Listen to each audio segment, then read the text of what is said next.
नमस्कार। आज हम राजश्मा के बारे में जानेंगे।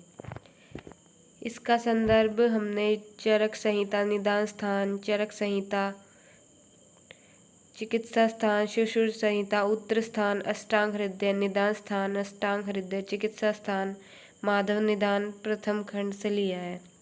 फिर इसके बारे में आज हम जानेंगे इंट्रोडक्शन, फिर उसकी aetiology, pathogenesis, classification, symptoms, investigation, then treatment. अब इसका परिचय।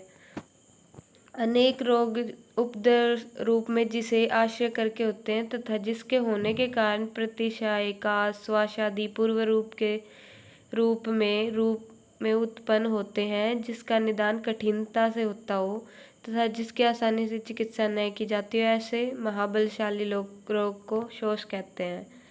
फिर हम इसको मॉडर्न सिनेरियो में ट्यूबरक्लोसिस से कोरिलेट करेंगे। Tuberculosis or TB is a disease caused by bacteria called Mycobacterium tuberculosis that mainly affect the lungs. अब इसके निदान चार कारण होते हैं राजश्मा के। अयथा बल आरंभ, अपनी शारीरिक शक्ति है उससे अधिक कार्य करने से, मल मूत्र आदि के आगत वेगों को रोकने से, धातु का क्षय होने से या फिर विषम भोजन करने से।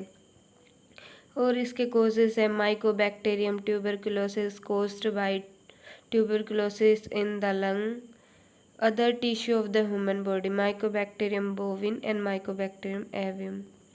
फिर हम इसकी संप्राप्ति के बारे में जानेंगे। निदानों के सेवन के कारण अग्नि विषम हो जाती है, जिससे आहार तथा धातु का पाक नहीं हो पाता।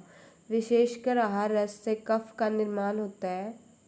जो बढ़ा हुआ कफ है वो स्रोतों के मार्गों को बंद कर देता है, जिससे रक्त आदि धातु का क्षय कर देता है, जिससे धातुओं में रहने वाली धातु अग्नियों का नाश होता है, जिससे राजश्मा की उत्पत्ति होती है। अब इसकी पैथोजेनेसिस के बारे में बताया है।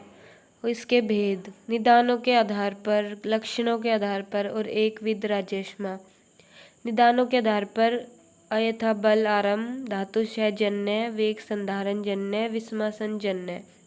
फिर लक्षणों के आधार पर त्रिरूप राजश्मा, षडरूप राजश्मा, एकादश रूप राजश्मा, देन एकविध राजश्मा। अब इसके classification. Pulmonary TB, extra pulmonary TB. Pulmonary TB के अंदर आते हैं प्राइमरी डिजीज, सेकेंडरी डिजीज। जो एक्स्ट्रा पल्मोनरी टीबी है उसमें आते हैं lymph node TB, pleural TB, TB of upper airway, skeletal TB, genito urinary TB, miliary TB, pericardial TB, gastrointestinal TB, tuberculous meningitis, less common form. इसके बाद sign और symptoms TB के। Coughing of blood, fever होता है उससे, chest में pen होता है, चिल्स, वेट लॉस हो जाता है, नाइट स्वेट, लॉन्ग टर्म कफ, नो एपेटाइट और फैटिक। अब इसके लक्षण जानेंगे हम। साहजन्य राजश्मा के लक्षण।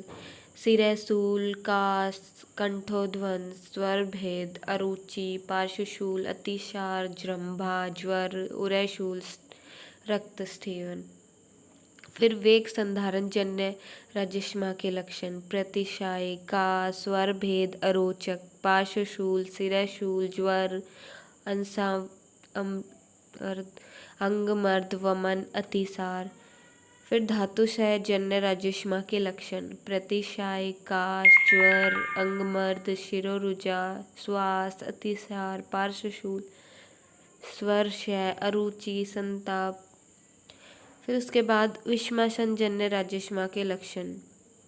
उसमें प्रतिशायी, प्रशेक, कास, वमन, अरोचक, ज्वर, अंसाभिताप, रक्त स्थिवन, पार्श्वशूल, सिरशूल, स्वर भेद। अभी भेदानुसार राजश्मा के लक्षण देखेंगे हम। त्रिरूप राजश्मा के लक्षण। अंश तथा पार्श्व में वेदना होना, हस्तपाद में संताप होना, सर्वांग में ज्वर होना। और फिर हम षडरूप राजश्मा के लक्षण देखेंगे। षडरूप राजश्मा के लक्षण है काश, ज्वर, पार्श्वशूल, अतिसार, अरुचि। फिर उसके बाद एकादश रूप राजश्मा के लक्षण। एकादश रूप राजश्मा के लक्षण है काश, असंताप, स्वर भेद, ज्वर, पार्श्वशूल, सिरशूल, रक्त वमन, श्लेष्म, छर्दी, श्वास, अतिसार, अरुचि। फिर अब हम इन्वेस्टिगेशन के बारे में देखेंगे। CBC complete blood count is a blood test used to evaluate your overall health and detect a wide range of disorder including anemia, infection and leukemia. फिर उसके बाद है ESR erythrocyte sedimentation rate. ESR test that indirectly measures the degree of inflammation present in the body. The test actually measures the rate of fall of erythrocyte. ये हम TB के patient का x ray देख रहे हैं। इसके अंदर चेस्ट कंजेशन दिख रहा है जिसमें फाइब्रोटिक स्कार दिख रहा है। फिर उसके बाद Mantoux test, tuberculin skin test is a test widely used for latent TB।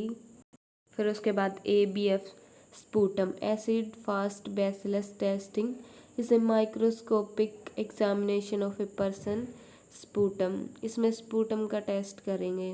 फिर उसके बाद है ELISA enzyme linked immunosorbent assay called ELISA is a test to detect and measure antibodies in your blood. फिर lung biopsy, bronchography and PCR।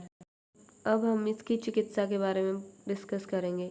इसमें 10 घृत, 10 मूलाद्य घृत, खजूराद्य घृत, 10 मूल घृत, पंचकोल घृत, दुराभाद्य घृत, जीवंत्याद्य घृत, रासना घृत, पंचकोलाद्य घृत, वासा घृत, शतावरी घृत, इनका प्रयोग करेंगे। फिर चूर्ण है पाठादि चूर्ण, जम्बावादी चूर्ण, सितोप्लादी चूर्ण, यवानी शाडव चूर्ण, तालिशादी चूर्ण और फिर बलादी शीर।